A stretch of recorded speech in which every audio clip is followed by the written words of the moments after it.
Alright, it's day 6 of this garlic germination experiment.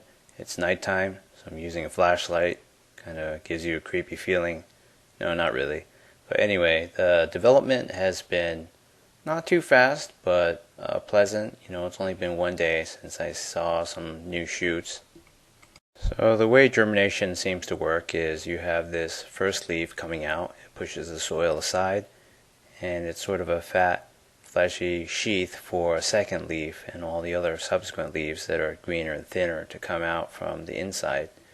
And like with some of these other bulb plants, they don't have visible cotyledons, so what you're seeing here is already the first leaf. The beginning is largely a waiting game because I don't really need to water all that deep, maybe just the top inch or so. The root systems are all very shallow. Alright, it's day 7 and we've got a lot of sprouts. I don't think there's any activity from that, bulb in the middle, but they tend to all be on that side too. The growth here is definitely a lot faster than ginger, that's for sure. So the first leaf has elongated and it's still serving as a sheath for the second leaf, and both are very green. These are some more good examples of what's going on. Here's a fresh shoot, and if you go over here, that's kind of the same way. The first one to come out isn't all that green. I planted a lot of these cloves very close to each other, so this is expected. Okay, it's day 8 of this garlic germination experiment. As you can see, there are a lot more sprouts. They grow at about 2 to 3 centimeters per day, I would say.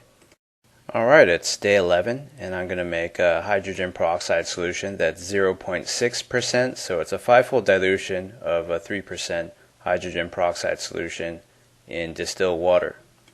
This is a generic store brand bottle of hydrogen peroxide. It's at 3% concentration in distilled water. It's from Target, very cheap. It's in this brown bottle because you're not supposed to expose it to light for any period of time. It'll just degrade.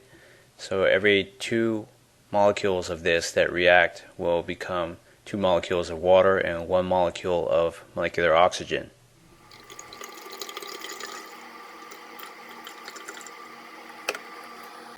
Okay, I have this to about 25 mark. That means this is a 5-fold dilution of hydrogen peroxide. At the typical store-bought concentration of 3%, that would make this 0.6%. It's a lot easier to shake if you don't have it filled to this fill ring. The shoot systems are a lot taller now. I would estimate about 12 to 13 centimeters for the longest ones. And the middle is barren. I planted a whole bulb there, and I think the shoots and the roots are having trouble pushing through all of that dead mass. They're wrapping essentially. And over here you see a crescent-shaped shadow, and on the other side you see tall shoots and a lot more of them. So I think the sunlight and the heat probably has affected the germination rates. Here's what's going on now. You have a first leaf that serves as kind of a fat hollow needle, and that's more fleshy, and you have a longer second leaf coming out of it that's kind of curved and it's opposing in position. And down there in the middle you can see a third leaf coming out. At this phase you never want to water all the way to the bottom and soak all that soil in the bottom 80% or so, because it'll just stay there and stagnate and cause a lot of rot, and that'll attract bugs and other things that are undesirable. So here's the 0.6 solution of hydrogen peroxide that I made, and I'm just going to do some casual spraying,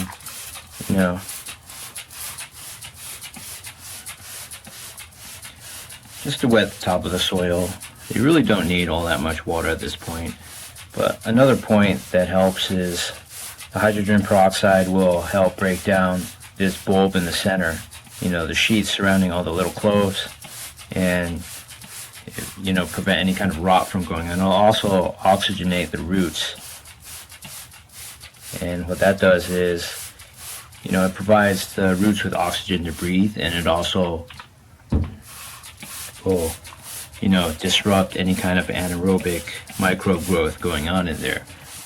Bacteria species, for example, that need an oxygenless environment to grow will be disturbed by this, and they won't be able to grow, or they'll even die in the presence of a lot of oxygen.